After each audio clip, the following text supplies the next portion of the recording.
And we can gradually expand our thoughts of loving kindness. Hãy dần dần mở rộng tâm từ của chúng ta. May all beings in this building be in peace. Nguyện cho tất cả các chúng sanh trong tòa nhà này được bình an.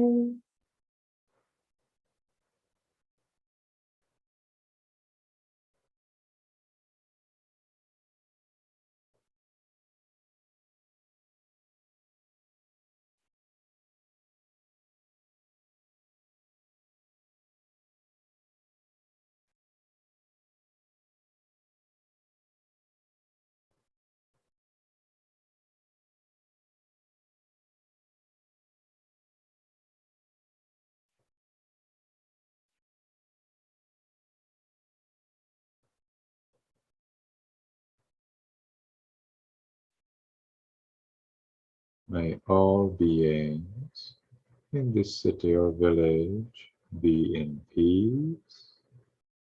Nguyện cho tất cả các chúng sanh trong ngôi làng hay trong thành phố này được bình an.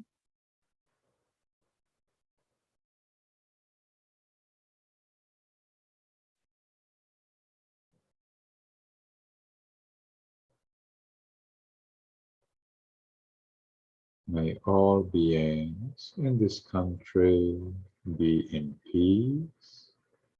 Nguyện cho tất cả các chúng sanh trong quốc gia này được bình an.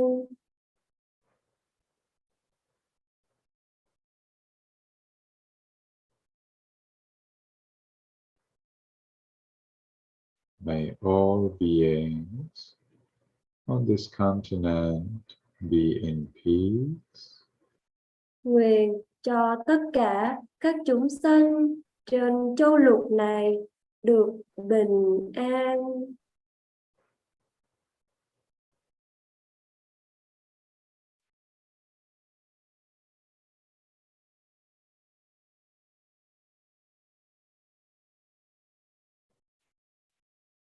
May all beings on this planet be in peace. Nguyện cho tất cả các chúng sanh trên hành tinh này được bình an.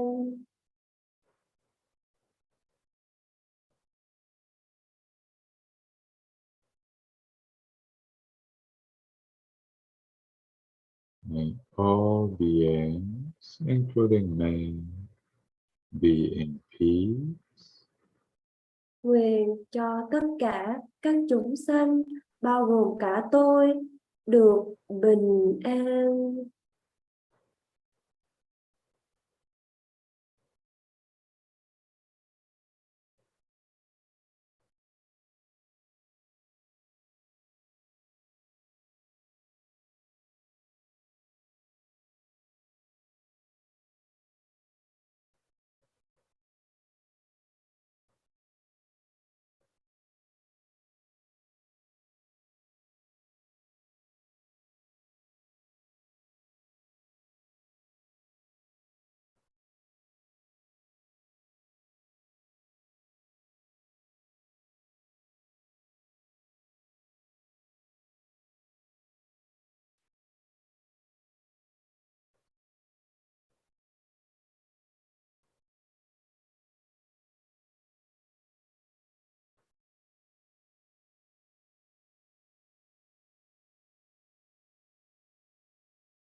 Now, because the time for this sitting is finished, let's make the last determination in our minds voicelessly.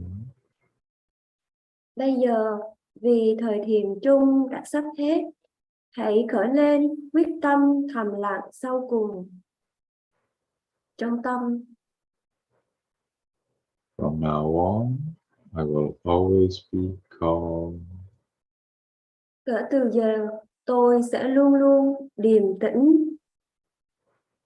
From now on, I will always be calm. Kể từ giờ, tôi sẽ luôn luôn điềm tĩnh. From now on, I will always be calm. Kể từ giờ, tôi sẽ luôn luôn điềm tĩnh. And with that determination, we can slowly, mindfully change the way of our sitting. Với lời quyết tâm đó, hãy từ từ và đầy chánh niệm chuyển sang tư thế phụ.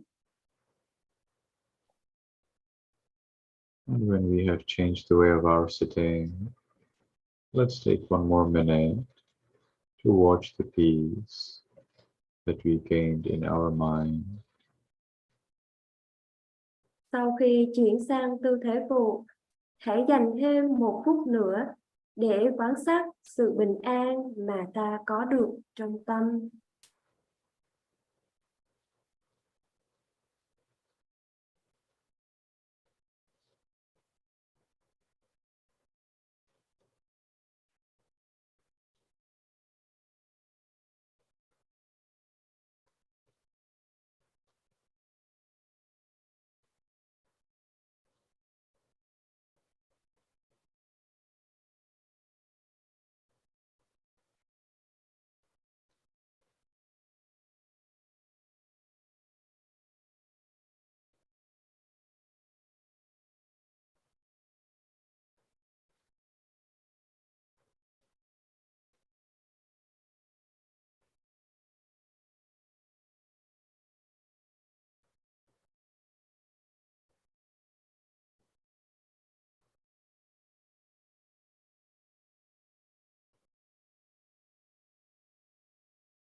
Very well. Sadhu, sadhu, sadhu. Thank you very much, Bante. Bante, it's time for Dhamma talk. Would you kindly teach us Dhamma, Bante? Dạ, đến thời pháp hỏi chung, kính nhờ chị Linh chuyển ngữ cho đại chúng sang tiếng Việt ạ. Cảm ơn chị. Yes, good morning, Bante.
So today we will be finishing up the long sutta that we worked on several weeks, Nalaka Sutta. It is the last sutta of Mahavagga, the large chapter in Sutta Nipata. Is it the Nalaka, Bante? I think it's the contemplation of diets. Is it? Oh, is it contemplation of diets? Perfect. So we will be finishing the 12th sutta, contemplation of diets. Thank you. Yes. Dạ, nay chúng ta sẽ đi qua một cái bài, chúng ta sẽ đi nốt cái bài kinh số 12 của Đại Phẩm, là bài kinh quán sát hai khía cạnh, quán xét hai khía cạnh.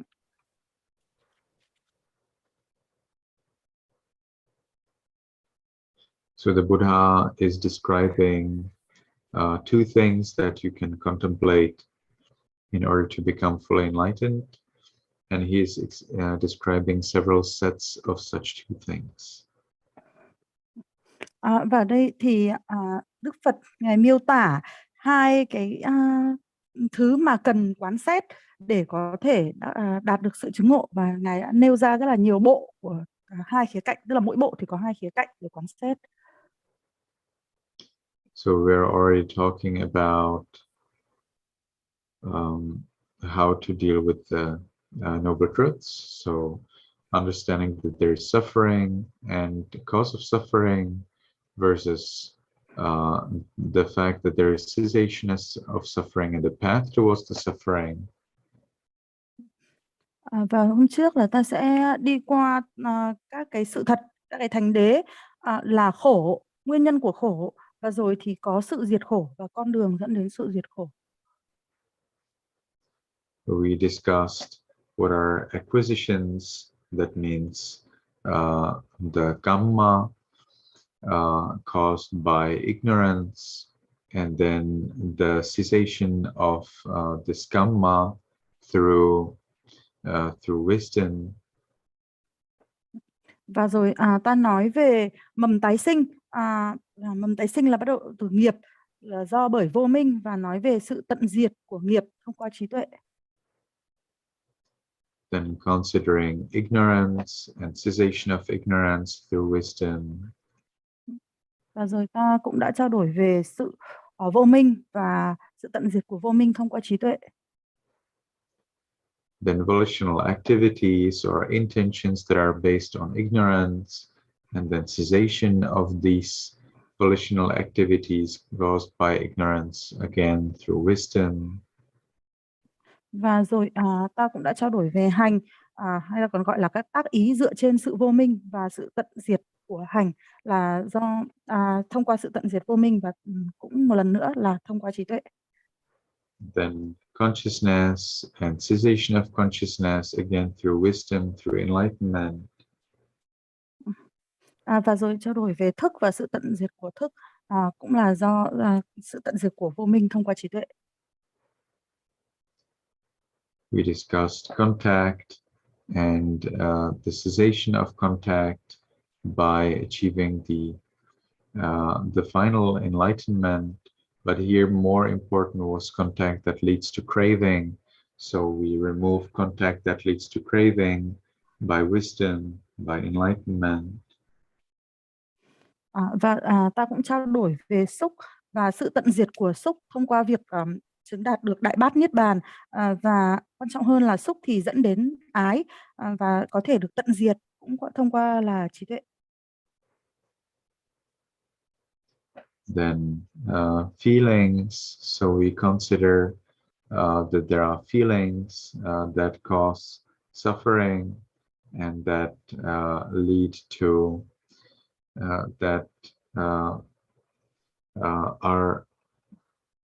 these feelings, they lead to craving. So we remove this craving, and therefore we remove feelings that lead to craving.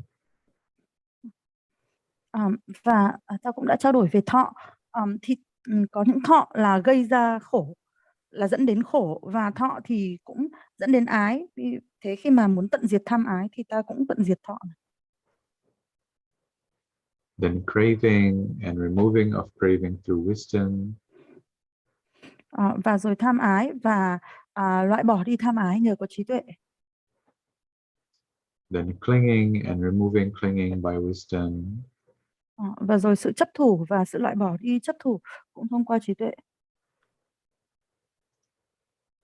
Then instigation, which means, let's see if you can.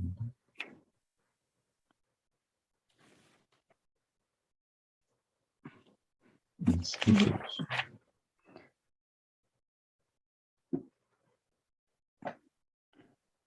Instigation is something like the generation of something, Bante.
So we'll have to look at the original Pali because deliberate and intentional triggering. In Nibbana, there is no urging. So it seems it means urging. So the Buddha suggests that there is urging and we liberate ourselves through no more urging, through no more desires. Cái này thì trong khổ số 745 này thì đang đề cập đến cái đoạn là sự khởi động ạ. Thì ở đây có nói là khi đạt đến Niết Bàn thì tức là không còn cái sự khởi động này nữa, đã giải thoát khỏi những cái động lực, những cái sự khởi động này. Thì sư đang đi tìm lại trong cái văn bản Pali để đối chiếu lại.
Arambha. I see. So the Pali word is actually Arambha. And Arambha. Arambha. Let me see how do the Burmese people translate it.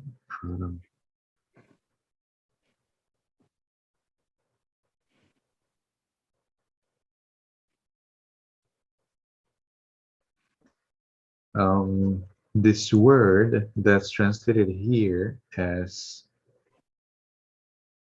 instigation in Burmese is rather translated from the original Pali word arambha as effort, making effort,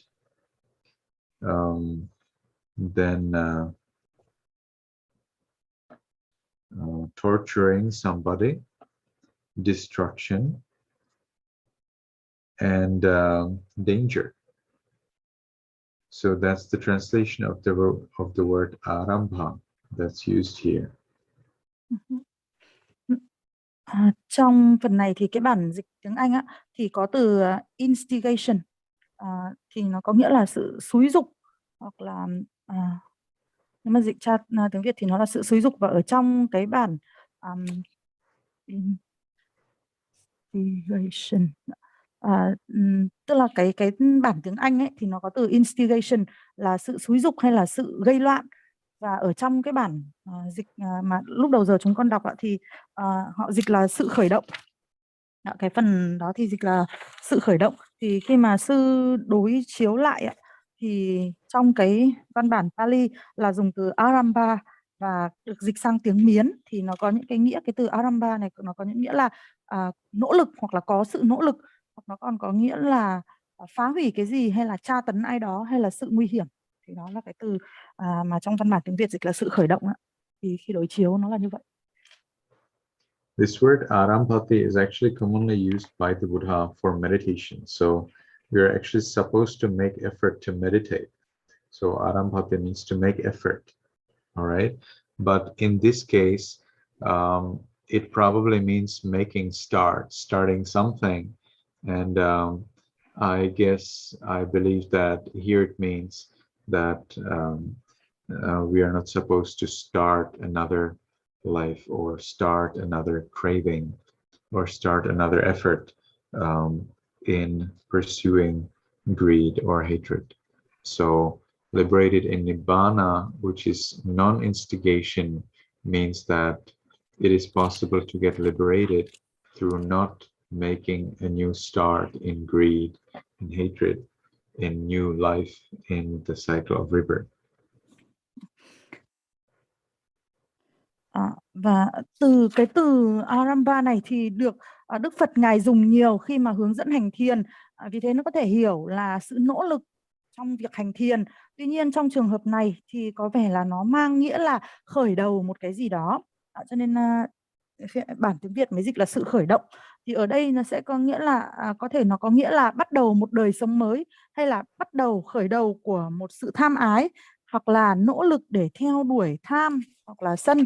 Và như vậy khi mà đã giải thoát, tức là đã chứng được niết bàn rồi, thì sẽ không còn cái sự khởi động một đời sống mới nữa, hoặc là cũng không còn cái sự khởi động tham hay là sân nữa. So last time we actually finished in these planes. So we were looking at which kinds of beings in the world are dependent on what kind of nutriment. And the idea here is that we need to also liberate ourselves from nutriment through non-craving, through wisdom. So there are 4 kinds of nutriment: physical food, feeling, perceptions, and intentions. So the physical food is the nutriment of 11 worlds, namely the 4 worlds of suffering and the 7 worlds of sensual pleasures. Feelings are the nutriment of 15 worlds, namely all of the material Brahma worlds without non-percipient beings, because there are 16 material Brahma worlds, but feeling is the food of all of the material Brahma worlds without non-percipient beings. So that's how you get 15 worlds. Perceptions are the nutriment of 3 worlds, namely hell, animals, and ghosts. Intentions are the nutriment of 4 worlds, namely the 4 worlds of immaterial jhana. And then interesting point here is that the commentaries actually don't tell us what is the nutriment of the non-percipient beings. So we don't know what is the nutriment that allows them to exist. But note that they're just sleeping bodies, all right? So they're not thinking. And because non-percipient beings are not thinking, we probably will just have to say that their body arose through the conditions of the previous life, and they will continue in nutriment as well as in thinking, starting from their next life. Bhante, did you just say that the perception, the nutrient from perception is for the beings in hell, animal, and ghost? I thought it That's is. right. Yes. But what is written here is that the perception food is for the formless beings. So where is that? Where is it written? Can you read it in whole? Do you mean in the book or in my note, or where did you find it? No. It's on the yellow part on the screen. In the yellow part? I'm trying to Yes. find it. I don't see it. Yeah, the beings in 3 lower planes of the formless realm are those who fare on perception. That's right. Yes, that's it. Yes. Yeah, there is. So I guess they are referring to the realm of boundless space, boundless consciousness, and nothingness. I guess so. Rather than, yep. You think so? Yep. 3 lower planes of formless realm. Is it the? Or is it? Okay. I totally missed this formless realm. All right. Okay, that's pretty good. So let me correct that. Yes, because I think animal and at least animal, then they obviously feed on physical nutrients. Yeah, that's right. I was also wondering that they would actually get that they would be treated with 2 things at the same time. That's pretty good. So 3 worlds: the world of infinity, of space and consciousness, and the world of nothingness. And therefore the bhavanga, not bhavanga, it is bhavaga in this case. And bhavaga means bhava is existence, aga means peak. So the beings at the peak of existence, therefore, is just the 4th world. So the world of neither perception nor non-perception. Yes, there's Nice. only one. Thank you very much. Well done. Thank you, Bhante. Yes. Thì buổi trước là sư cũng sư nhắc lại cái phần buổi trước đã đi, thì về dinh dưỡng thì có 4 loại dinh dưỡng. Thứ nhất là về các cái dưỡng chất vật lý, vật chất, thức ăn vật thực vật chất. Thứ hai là dưỡng chất từ thọ. Thứ ba là dưỡng chất từ tưởng, và thứ tư là dưỡng chất từ hành. Thì nhóm thứ nhất là dưỡng chất từ các cái thức ăn dinh dưỡng. Thì những chúng sinh mà thọ dụng các cái dưỡng chất này thì là gồm có 4 chúng sinh cõi khổ, tức là địa ngục, ngạ quỷ, súc sinh và Atula, và 7 chúng sinh ở cõi dục giới và 7 cõi dục giới ạ. Như vậy 4 cộng 7 là tổng là có 11 cõi là thọ dụng cái thức ăn từ dưỡng chất. Nhóm thứ hai là những cái dinh dưỡng từ thọ, thì là những cái cõi phạm thiên của sắc giới, nhưng mà trừ đi cõi vô tưởng ạ. Tức là cõi phạm thiên sắc giới là có 16 cõi, nhưng lại trừ đi một cõi vô tưởng thiên thì là tổng là có 15 cõi.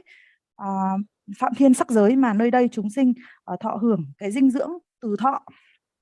Và đến nhóm thứ ba là dinh dưỡng từ tưởng, thì là gồm có chúng sinh thuộc 3 cõi thấp nhất của vô sắc giới. Tức là 3 cõi vô sắc giới là có 4 cõi ạ, thì 3 cái cõi thấp nhất là gồm có không vô biên xứ, thức vô biên xứ và vô sở hữu xứ. Trong 3 cõi này thì là chúng sinh là dùng cái dinh dưỡng chất là từ tưởng. Và đến cõi cao nhất của cõi vô sắc là cõi phi tưởng, phi tưởng xứ, thì ở đây là chúng sinh sử dụng dưỡng chất từ hành. Đó là nói về dinh dưỡng của các chúng sinh ở trong 31 cõi đó. Còn một ý nữa là nhưng mà thì ở đây lại không nói đến là chúng sinh của cõi vô tưởng thì họ ăn gì, đúng không ạ? Lúc nãy nói là các cõi phạm thiên sắc giới trừ cõi vô tưởng thì dưỡng chất từ thọ, nhưng lại không nói rõ là cõi vô tưởng thì ăn gì. Như vậy có thể hiểu là họ chỉ là những cái thân mà đang ngủ thôi, và họ không có suy nghĩ, và thân của họ sinh nên là do duyên bởi những cái những nhân duyên từ những cái kiếp sống trước và nối sang kiếp sống sau thôi ạ. So the Buddha mentions the state of health. Commentaries explain that is actually Nibbana. Và tiếp theo thì Đức Phật Ngài đề cập đến trạng thái vô bệnh, thì ở đây là đề cập đến Niết Bàn ạ. So then we have similarly agitation. So we consider agitation and we consider cessation of agitation through wisdom, here through giving up impulsion or through removing craving. Và ở đây thì có cụm từ là duyên nên bởi sự loạn động, và như vậy là cũng có sự tận diệt của sự loạn động thông qua là sự từ bỏ đi dục vọng hay là từ bỏ đi tham ái. Then dependency, one who is dependent on the aggregates through craving, views, and conceit. There is the quaking of fear, as there was for the devas in the discourse on the lion. So there was apparently a discourse where we learn when those devas who are long-lived, beautiful, abounding in happiness, dwelling for a long time in lofty palaces, hear the Tathagata's teaching of the Dhamma, for the most part, they are filled with fear, a sense of urgency, and terror. Thus, it seems that we are actually impermanent, though we thought ourselves permanent. So deities learned the Buddha's Dhamma, and they realized that their bodies and minds, that their life is impermanent. And through that cessation of the ignorance of self, of permanence, it is possible to achieve cessation of dependency, of the dependence on craving, views, and conceit. Và đây đối với những người mà phụ thuộc vào các cái uẩn thông qua tham ái, thông qua những cái tri kiến, quan điểm riêng và thông qua ngã mạn, thì họ vẫn có cái sự dao động về sợ hãi, giống như là được miêu tả ở trong bài kinh về sư tử. Ở trong bài kinh đó thì có nói là có những vị thiên trường thọ xinh đẹp và tràn đầy hạnh phúc và an trú trong các cái an trú lâu dài ở trong giáo pháp của Như Lai. Thì khi mà nghe Đức Phật thuyết pháp thì họ tràn đầy cái sự sợ hãi và có một cái cảm giác về sự khẩn cấp, tức là họ nhận ra rằng là cuộc sống của họ thì cũng là vô thường, mặc dù là trước đó thì họ nghĩ là họ sẽ là thường còn tồn tại mãi, và do cái sự sợ hãi đó thì họ mới hiểu ra được về sự vô ngã, và họ mới hiểu ra được về cái ngã, về sự thường còn và về vô minh, và qua đó thì họ tận diệt được cái sự phụ thuộc này. Trong bản tiếng Việt dịch là sự nương tựa ấy, thì họ phụ thuộc vào cái thì họ tận diệt được cái sự phụ thuộc này, và do đó thì họ không còn phụ thuộc vào cái việc tham ái và tri kiến và ngã mạn nữa.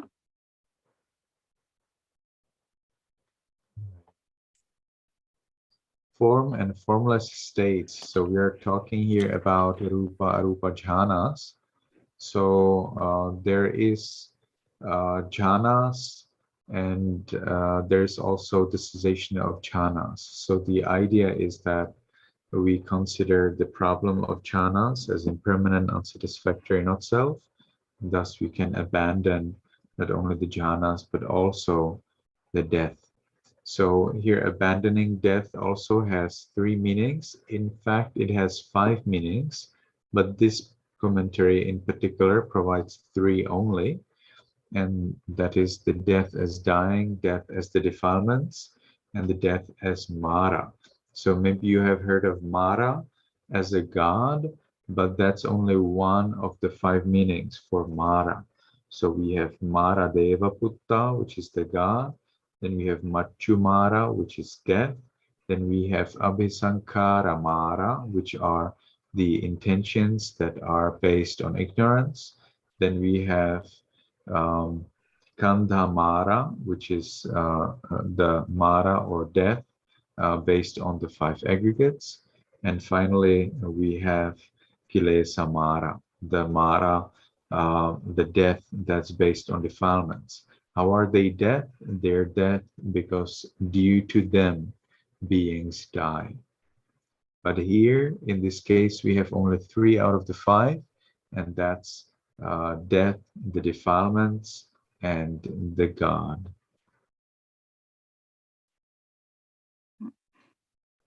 Và tiếp theo thì có đề cập đến trạng thái sắc và trạng thái vô sắc, thì ở đây tức là đang đề cập đến các cái tầng thiền sắc giới và tầng thiền vô sắc giới, các jhana. Tuy nhiên thì cái tầng thiền này thì cũng vô thường, tức là cũng có đạt được và rồi cũng có sự mất đi, cho nên những tầng thiền sắc giới hay là vô sắc giới thì cũng vẫn là vô thường.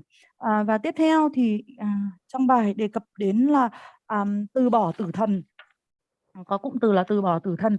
Thì ở đây tử thần hay là Mara đó, thì trong bài thì chỉ đề cập đến 3 loại tử thần thôi. Nhưng mà khi mà nói đến Mara thì phần lớn mọi người hiểu là ma vương. Tuy nhiên thì đây chỉ là một trong 5 loại tử thần thôi, và có là 5 loại tử thần. Thứ nhất là thiên ma, tức là ma vương, tức là một vị tử thần, thiên là một vị thiên. Thứ hai là tử ma, tức là cái chết. Thứ ba là hành ma, và các cái pháp hành thì phụ thuộc vào vô minh. Tiếp theo là ngũ uẩn ma, bởi vì ngũ uẩn rồi cũng sẽ dẫn đến cái chết. Và cuối cùng là phiền não ma, gọi là như vậy bởi vì là phiền não thì cũng sẽ khiến cho chúng sinh phải chết. Như vậy là có 5 loại. Tuy nhiên trong bài thì chỉ đề cập đến 3 loại tử thần thôi, đó là cái chết, phiền não và Mara, tức là ma vương.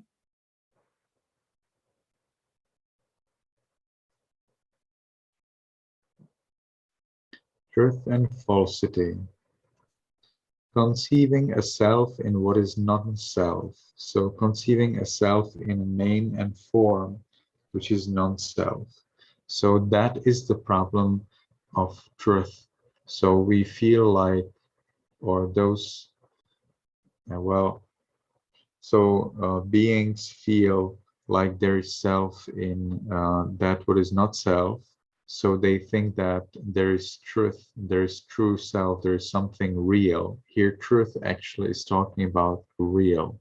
So beings think that there is something real in the body, the mind, something real, something permanent, something really permanent.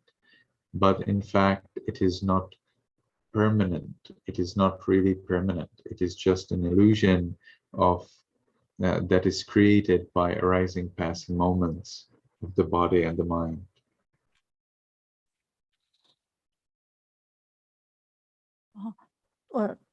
Thắm ơi, Thắm, sư vừa bị lác mạng hay chị bị lác mạng đấy? Thắm ơi. Không có đâu, ngài đâu có lát đâu chị. Chị không nghe gì. Alo. Chưa, hình như chị lác mạng hay sao? Em có đang nói không Thắm? Có, em có. Lúc nãy em cũng có thấy chị bị hơi lát một xíu. Chị không nghe gì cả ấy. Sư vừa bị lác mạng hay chị vừa bị lác mạng? Chị bị lát á. Dạ. Tại vì chị vừa bị lác à? Dạ. Lúc nãy em có nghe thấy một phần chị cũng hơi lát một xíu. Thế chị dịch đoạn này xong, nếu mà chị miss cái gì thì Thắm bổ sung nhá. Sorry Bante, I think I lost connection. So you were talking about there are beings who conceive a self in what is non-self, that is mind and body, and the problem is that mind and bodies are not real and they are just arising and passing. But they're not really permanent. So they seem to be permanent, but actually that's illusion. They're impermanent. So that's the problem of the truth and untruth. So it seems that they are showing something true, that there is a true man, true woman, there's true mind, true non-mind, but in fact it is not true. It is not me, it is not mine. I see. Ở đây thì có sự thấy cái ngã ở trong cái vô ngã, nhưng lại thấy cái ngã, thì ở đây là đề cập đến có những chúng sinh mà thấy danh và sắc là thực có, và đây là một vấn đề, tại vì thực ra là danh và sắc thì không thực có và chúng chỉ sinh lên và diệt đi thôi. Thế nhưng mà vấn đề là danh và sắc mặc dù là không thực có và là giả dối, trong bài dùng từ là giả dối, thế nhưng trông lại có vẻ như là thường còn. Vì thế nó tạo ra một cái ảo giác về sự thường còn, và đây là cái vấn đề của sự thật và sự giả dối, là mặc dù là nó là giả, thế nhưng nó lại thể hiện ra là như thể gây ra một cái ảo giác là có thật. Ví dụ như là có người đàn ông, có người đàn bà, có cái là của tôi, có cái không phải của tôi, nhưng mà những cái này là không đúng, không thật có. Okay, happiness and suffering. So the six desirable objects, for that is regarded by the world as this is happiness. As moths regard a lamb, fish regard bait, monks regard paste, and so on. So here we have the examples of how animals go into, how animals perish because of that what they find desirable. So they thought that what they found desirable will bring them pleasure, but in the end they perish. So moths found the light desirable, but they died in the fire of that lamp. Fish regard the bait provided by the fisherman as desirable, but they die because of that. Monkeys regard paste. I suppose that's some kind of bait for the monkeys. So they regard paste as desirable, but then they probably get stuck on it, or a cage falls on them, and so they're caught and they die. So this is the problem of the happiness in the world. So there is the desire to enjoy happiness, and then due to this desire to enjoy happiness, there is birth, old age, illness, and death. Và tiếp theo là về lạc và khổ, thì sẽ có những cái sự mong cầu về những cái đối tượng. Ở đây là có 6 cái đối tượng được mong cầu, mà những cái người trên thế gian thì coi như là lạc, nhưng mà thực chất thì là đây là không phải là lạc. Nó cũng ví như là cái cách mà những con bướm đêm nó nhìn nhận cái ngọn đèn, hoặc là giống như cái cách mà con cá nó nhìn nhận mồi câu, hay là con khỉ nó nhìn nhận cục bột, thì chúng nhìn nhận đây là hạnh phúc, đây là lạc. Thế nhưng mà những cái loài vật này thì bị chết bởi những thứ mà chúng coi là lạc như vậy. Tức là con bướm đêm thì nó bay vào ngọn đèn và rồi thì nó bị chết, và con cá thì nó đớp cái mồi câu mà được cái người câu cá họ thả xuống, và cuối cùng nó cũng bị chết. Và khi con khỉ thì nó tiến đến cục bột thì nó bị dính lại đó, hoặc là nó bị sập bẫy, thì cũng giống như vậy. Đó là những cái hạnh phúc ở trên thế gian, do những cái sự mong cầu có những cái hạnh phúc này mà có sự sinh già bệnh chết.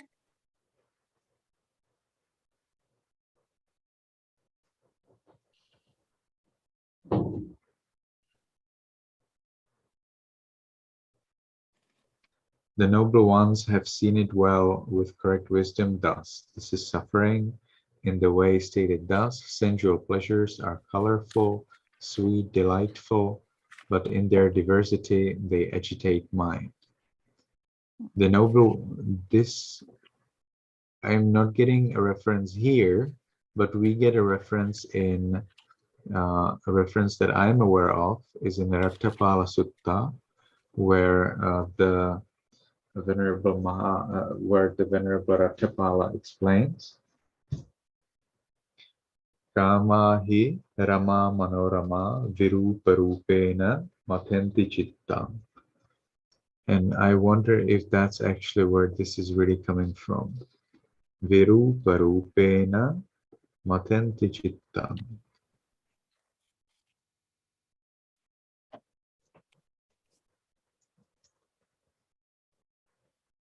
Oh, that's a very common teaching indeed. But I know it from this one place. So it's the same thing, indeed. Viruparupena matenti chittam. Kama hi chitra madhura manorama. That's the accurate quote. Kama hi chitra madhura manorama. The sensual pleasures are colorful, but here chitra means very variegated. Madhura are sweet. Manorama means they make the mind to enjoy. Viruparupena matenti chittam. By being so diverse and variegated, they delude the mind. Here, matenti, what they do to the mind is the same thing as what alcohol does to the mind. So they literally make the mind drunk. Adinavam kama gune sudisva tasma aham pabbajito niraja. Dear King, I have seen the drawback in sensual pleasures, and that's why I became a monk.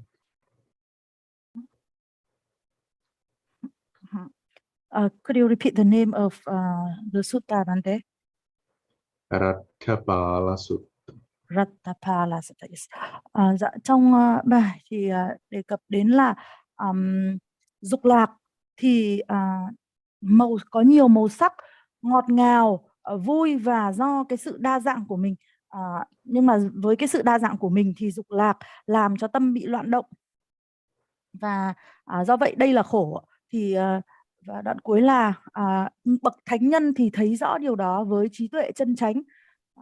Thì sư tìm thấy sư đi tìm cái nguồn của cái thông tin này thì sư tìm thấy có một phần rất là giống ở trong bài kinh Rattapala, cũng nói là dục lạc thì nhiều màu sắc và ngọt ngào, tuy nhiên nó khiến cho tâm ham thích cái sự tận hưởng nó, ham thích cái sự tận hưởng dục lạc và tâm bị mê mờ. Và dục lạc với cái sự đa dạng của mình thì nó có tác dụng giống như là rượu và làm say tâm trí, và do thấy rõ được cái hại của dục lạc cho nên ta xuất gia.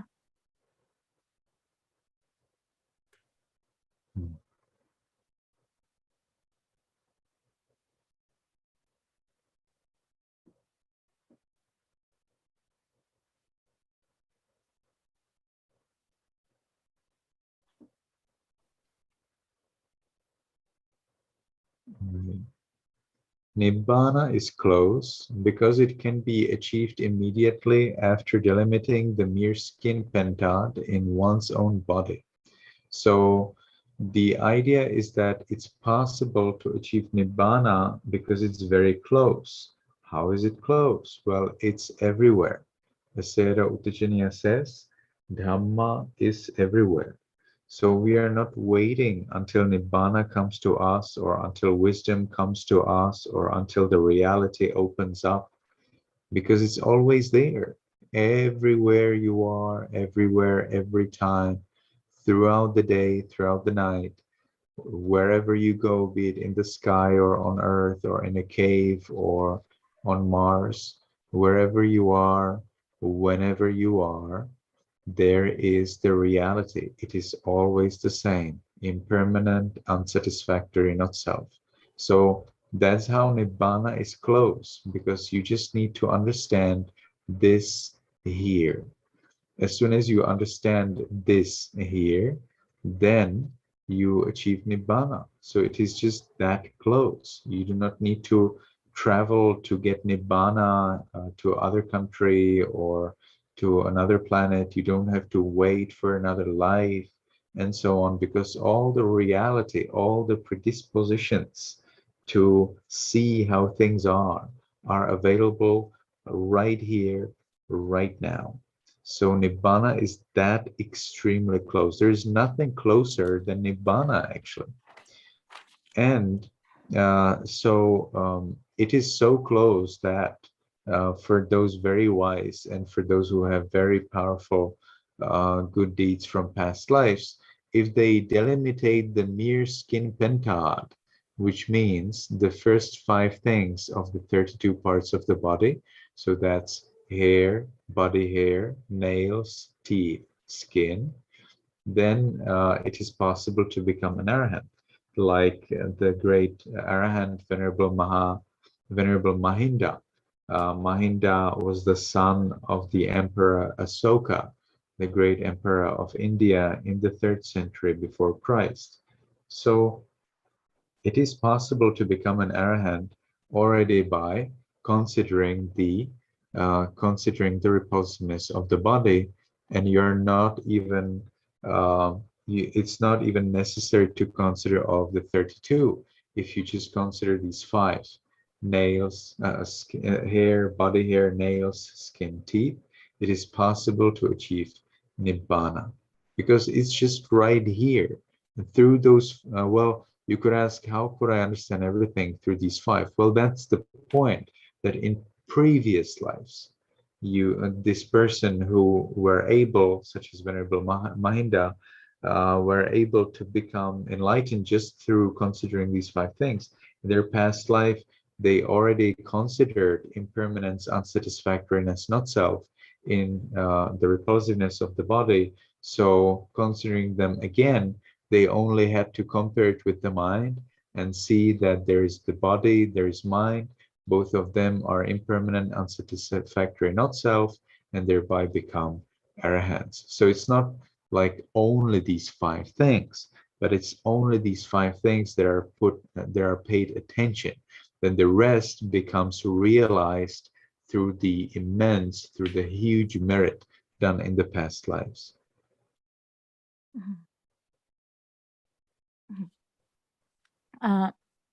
Ở đây thì có là niết bàn thì rất là gần, bởi vì là có thể đắc được niết bàn chỉ bằng sự quan sát 5 cái phần ngoài ra. 5 cái phần ngoài ra ở đây tức là tóc này, lông trên cơ thể, móng, răng và da đó.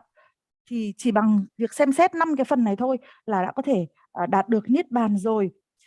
Như vậy ta thấy là nói là niết bàn rất gần, có nghĩa là niết bàn ở mọi nơi, pháp ở mọi nơi. Cho nên là ta không cần phải đợi pháp đến, không cần phải đợi niết bàn đến, hay là không cần phải đợi sự thật mở ra, mà niết bàn ở bên ta, sự thật ở bên ta, ngày đêm, và bất cứ nơi đâu ta ở và bất cứ khi nào, dù ta ở sao hỏa hay là ta ở bất cứ đâu đi chăng nữa, thì những cái sự thật về khổ, vô thường và vô ngã vẫn ở kề bên ta, và ta chỉ cần là hiểu ra, thấy ra được chúng thôi. Vì thế cho nên để đắc được niết bàn thì ta không cần phải đi đâu, ta không cần phải đi nước ngoài hay là ra một hành tinh khác hay là đợi sang kiếp sống sau, mà sự thật thì luôn kề bên ta và ta chỉ cần thấy được mọi thứ như là thực tướng của sự thật vậy thôi. Như vậy thì không có gì mà gần gũi hơn niết bàn, và người có trí thì người có trí tuệ cùng với những cái thiện nghiệp mạnh mẽ từ những kiếp sống trước thì có thể đắc được niết bàn. Và trong có một cái vị là Milinda, là con của một đức vua là Asoka, một vị rất là nổi tiếng ở Ấn Độ cổ, thì ngài đã đắc được A-la-hán thông qua chỉ việc quan sát các cái thể trược nơi thân, và ngài cũng không cần phải là xem xét cả 32 thể trược nơi thân, mà chỉ xem 5 cái phần đầu tiên thôi, đó là tóc, lông, móng, răng và da đó. Thế nhưng nói như vậy không có nghĩa là chỉ cần xem 5 cái phần này là đã chứng ngộ được, mà có nghĩa là trong cái tiền kiếp thì vị ấy đã quan sát sự khổ, vô thường và vô ngã nơi các thể trược nơi thân rồi, và trong cái kiếp sống này thì khi mà vị ấy quan sát lại thì vị ấy mới quan sát 5 cái phần đầu thôi, là tóc, lông, móng, răng và da, và sau đó thì vị ấy so sánh với tâm và nhận ra rằng là cả thân và tâm đều là khổ, vô thường và vô ngã, và vị ấy chứng ngộ được. Như vậy xin nhắc lại là không phải là chỉ xem mỗi 5 phần này thôi, mà là vị ấy đã có cái sự có cái thiện nghiệp từ kiếp trước, và vị ấy cũng đã quan sát cả 32 phần từ cái kiếp sống trước đó rồi.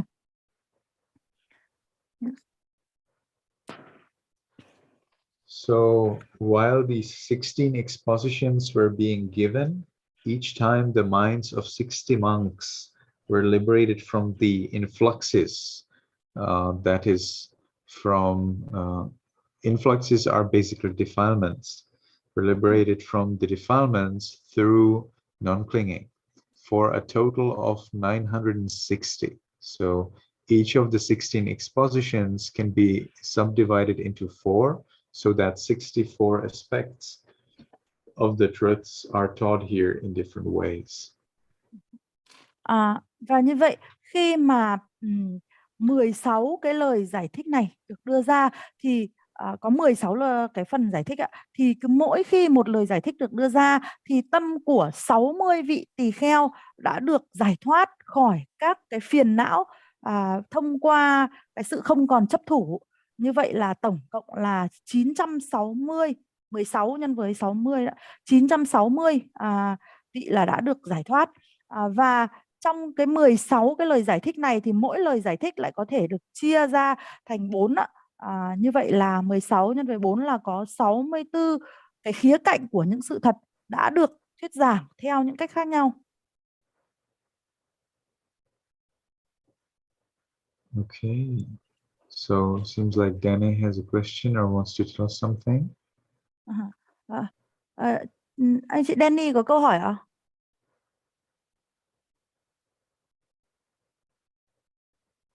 Chị Danny ơi, anh Danny ơi. I think chị vô ý giơ tay hay là chị có câu hỏi ạ? Okay, anyone else has any question? Có ai có câu hỏi không ạ?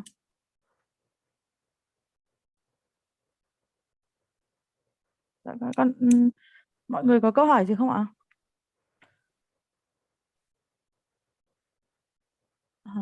Can I have a question, Bante? Yes, please. I see the word influxes are sometimes translated as cankers. And yes, but well, originally in English, influxes means the entry of a river, right? Like the influxes of a river. So is there any connection? The Pali word asava means alcohol. So it's so you could say it's the influxes. It's whatever makes the beings mad. So that's the defilements. I see. But some places it's translated as cankers. So Cankers, yeah. Well, you can translate it as various things because it's a metaphor. You know, the Buddha speaks about alcohol. So if you don't translate it as alcohol, well, then you can decide. Either you will try to find the meaning that the Buddha meant, or you will try to translate it literally what that word etymologically means. And usually when you find like this word influx is the literal translation, is the etymological translation of the word, not the meaning translation. So the meaning translation would be the canker or taint or defilement, whereas the etymological translation would be the influx, because savati means to flow in. You know, means into. Savati probably here means to flow, so flow inside. And then there is another meaning, and that's the common meaning, the meaning that's commonly meant when this word is used, and that's alcohol. I see. Thank you very much, Bante. Dạ, con hỏi cái từ sư vừa dùng là từ phiền não ạ, thì trong cái văn bản tiếng Anh nó ghi là influx, thì cái từ influx này nguyên bản tiếng Anh nó có nghĩa là cửa sông, và một số văn bản thì dịch là phiền não, và một số văn bản thì dịch là lậu hoặc.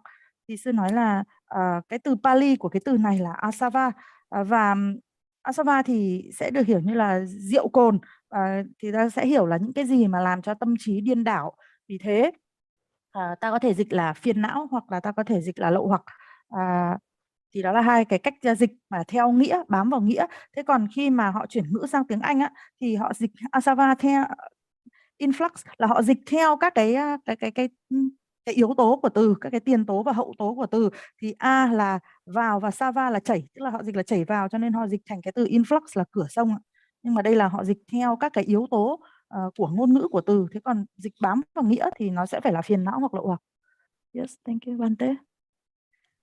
I see here a question that I explain about how Nibbana is closed, but how to understand it when it's so hard to see and understand. So think about an old man who is searching for spectacles while he is holding them in his hand. Spectacles. It's like that. You're holding all of the truth in your hand.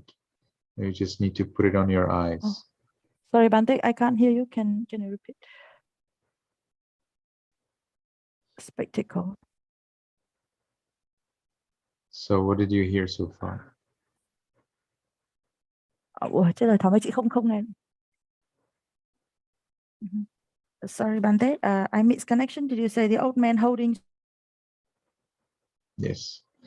So I was explaining why is it possible that Nibbana is so close to you, but still it is so hard to attain. Did you hear that so far? I just heard something like an old man holding spectacle. Is it Yeah. like a binocular? But did you hear the last thing that I just said? I just heard something is close, but it is hard to find. Did you hear me clearly? Now I can, but what did you say? So again, I was answering the question about why Nibbana is so close and still it is hard to get.